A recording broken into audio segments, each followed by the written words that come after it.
ಆತ ಮನೆ ಬಿಟ್ಟು ಮುಂಬೈ ಸೇರಿಕೊಂಡು 36 ವರ್ಷ ಕಳೆದಿತ್ತು. ಇನ್ನು ಕೆಲಸ ಅರಸಿ ಮುಂಬೈಗೆ ಹೋದಂತಹ ಈ ಇವರಿಗೆ ಅಲ್ಲಿ ಏನಾಗಿತ್ತು ಅಂದರೆ ಮಾನಸಿಕ ಆಘಾತದಿಂದ ಮನೆಯವರ ಸಂಪರ್ಕವನ್ನೇ ಅವರು ಕಡಿತ ಮಾಡ್ಕೊಂಡ್ಬಿಟ್ಟಿದ್ರು. ನಂತರ ಆರೋಗ್ಯ ಸುಧಾರಣೆ ಕಂಡ್ರು, ಮನೆಯವರ ಸಂಪರ್ಕ ಮಾತ್ರ ಸಿಕ್ಕೇ ಇರಲಿಲ್ಲ. ಇದೀಗ ಮನೆ ದೈವ ಮಂತ್ರ ದೇವತೆ ಅಭಯದಿಂದ ಮನೆ ಮಗ ಮನೆಯನ್ನ ಸೇರಿದ್ದಾನೆ. ಇದರ ಡೀಟೇಲ್ಸ್ ಇಲ್ಲಿದೆ. ಮನೆ ಬಿಟ್ಟು ಹೋಗಿದ್ದ ಮಗ ವಾಪಸ್ 36 ವರ್ಷಗಳ ಬಳಿಕ ಒಂದಾದ ತಾಯಿ ಮಗ. ನಿಜವಾಯ್ತು ದೈವದ ನುಡಿ. 36 ವರ್ಷಗಳ ಬಳಿಕ ಒಂದಾದ ಅಮ್ಮ ಮಗ. ಈ ತಾಯಿಯ ಕಣ್ಣೀರಿಗೆ ದೇವರು ಕರಗಿದ್ದಾನೆ. ತಾಯಿ ಮಗನನ್ನ ಒಂದಾಗಿಸಿದ್ದಾನೆ.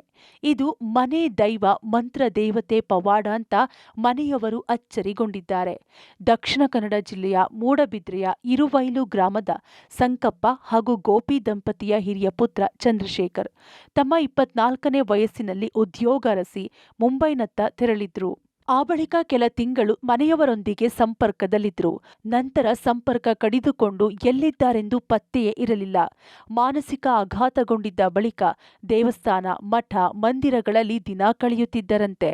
ನಾಪತ್ತೆಯಾದ ಮಗನಿಗಾಗಿ ತಾಯಿ ಗೋಳಾಟ. ದೈವದ ಬಳಿ ಮಗನಿಗಾಗಿ ತಾಯಿ ನಿತ್ಯ ಪ್ರಾರ್ಥನೆ. ಮಗ ವಾಪಸ್ ಬರೋದಾಗಿ ದೈವ ಅಭಯ. 36 ವರ್ಷದ ಹಿಂದೆ ಮುಂಬೈನಲ್ಲಿ ಅಲೆದಾಡುತ್ತಿದ್ದ ಚಂದ್ರಶೇಖರ್ ಸ್ಥಿತಿ ಕಂಡು ಮುಂಬೈನ ಬಾಲು ಕಂಬ್ಳಿ ಎಂಬುವರು ತಮ್ಮ ಮನೆಗೆ ಕರೆದೊಯ್ದು ಆರೈಕೆ ಮಾಡಿ ಚಿಕಿತ್ಸೆ ಕೊಡಿಸಿದ್ರು. ಆರೋಗ್ಯದಲ್ಲಿ ಸುಧಾರಣೆಯಾದ ಬಳಿಕ ಚಂದ್ರಶೇಖರ್ ಮರಳಿ ಕೆಲಸಕ್ಕೆ ಸೇರಿದ್ರು. ಜೊತೆಗೆ ರಾತ್ರಿ ಶಾಲೆಗೆ ಸೇರಿ ಓದು ಮುಂದುವರೆಸಿದ್ರು. ಆದರೂ ಮನೆಯವರ ಸಂಪರ್ಕಕ್ಕೆ ಸಿಕ್ಕಿರಲಿಲ್ಲ. ಊರಿಗೆ ಬಂದಿರಲಿಲ್ಲ. ಪುತ್ರನಿಗಾಗಿ 3.5 ದಶಕಗಳ ಕಾಲ ಹೆತ್ತ ತಾಯಿ ದೇವರನ್ನ ಬೇಡಿಕೊಳ್ಳದ ದಿನಗಳಿಲ್ಲ. ಮನೆ ದೈವ ಮಂತ್ರ ದೇವತೆಗೆ ಮಗನಿಂದಲೇ ಕೋಲ ಸೇವೆ ಕೊಡಿಸುತ್ತೇವೆ ಎಂದು ಹರಕೆಯನ್ನು ಹೊತ್ತಿದ್ರು.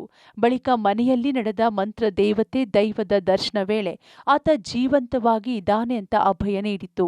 1 ವರ್ಷದೊಳಗೆ ಮನೆಗೆ ಬರುವಂತೆ ಮಾಡುತ್ತೇನೆ ಎಂದು ಅಭಯ ನೀಡಿತ್ತು. ಹೀಗಾಗಿ ಮತ್ತೊಮ್ಮೆ ದರ್ಶನ ಸೇವೆ ನೀಡಲು ಮನೆಯವರು ತಯಾರಿ ನಡೆಸಿದ್ರು. ಇನ್ನು ದೈವ ಮಂತ್ರ ದೇವತೆ ನುಡಿದಂತೆ ದರ್ಶನ ಸೇವೆಗೆ 3 ದಿನಗಳ ಮೊದಲು ಚಂದ್ರಶೇಖರ್ ಮನೆ ಸೇರಿದ್ದಾರೆ. ಮುಂಬೈನ ಓರ್ವರು ಚಂದ್ರಶೇಖರ್ ಇರುವ ಸುಳಿವು ನೀಡಿದ್ರು. ಅದೇ ಸುಳಿವಿನಲ್ಲಿ ಹುಡುಕಾಟ ನಡೆಸಿದಾಗ ಪತ್ತೆಯಾದ್ರು. ಎಲ್ಲಿಯೂ ಇಲ್ಲ, 36 ವರ್ಷದ ತನಕ ನಮಗೆ ಸುದ್ದಿ ಇಲ್ಲ. ಈಗ ನಾವು ಜೀವಂತ ಇದ್ದಾನೆ ಅಂದರೆ ಹೇಗೆ ನಂಬೋದು ಅಂತ. ಮತ್ತು ನಾವು ದೇವ ಹತ್ರ ಮೊರೆ ಇಟ್ಟೆ, ಜೀವಂತ ಇದ್ದರೆ ನೀವು ಮುಂದಿನ ಒಂದು ದರ್ಶನದಲ್ಲಿ ಅವನೇ ಎಲ್ಲ ಕಾರ್ಯಗಳನ್ನು ನಾವು ಮಾಡಿಸ್ತೇವೆ ಅವನ ಕೈಯಲ್ಲಿ. ಅವನು ಜೀವಂತ ಇದ್ದು ನೀನು ತರಿಸಿಕೊಡು ಅಂತ ದೈವದ ಮುಂದೆ ಮೊರೆ ಇಟ್ಟೆ. ಅದಾದ ಮೇಲೆ 1 ವಾರ ಕಳೆಯುವಷ್ಟರಲ್ಲಿ ನಮ್ಮದು ಊರಿನ ಪಕ್ಕ ಕುಪ್ಪೆಟ್ಟು ಬರಕೆ ಅಲ್ಲಿ ಎಲ್ಲ ಬ್ರಹ್ಮಗ ಕಲಸ ಎಲ್ಲ ಜೀರ್ಣೋದ್ಧಾರ ಎಲ್ಲ ಆಯ್ತಲ್ಲ. ಅಲ್ಲಿ ನಮ್ಮ ಅಣ್ಣನ ಪರಿಚಯದೊಬ್ಬರು ಅವರು ಮುಂಬೈಯಲ್ಲಿರೋದು. ಅವ್ರು ಹೇಳಿದ್ರು, ನಿನ್ನ ಅಣ್ಣ ಈಗ ಅಲ್ಲಿ ಒಂದು ಹೋಟ್ಲಲ್ಲಿ ಇದ್ದಾನೆ, ಕೆಲಸಕ್ಕೆ ಇದ್ದಾನೆ. ಹೌದಾ ಅಂತ ಅಣ್ಣ ಕೇಳಿದ. ಹೌದು ಇದ್ದಾನೆ, ನಾನು ನೋಡಿದ್ದೇನೆ ಅಂತ. ನಮಗೆ ಸಿಕ್ಕಿತ್ತಲ್ಲ, ಇದ್ದಾನೆ ಅಂತ ಕನ್ಫರ್ಮ್ ಪಾಠ ಎಲ್ಲ ಸಿಕ್ಕಿತ್ತಲ್ಲ.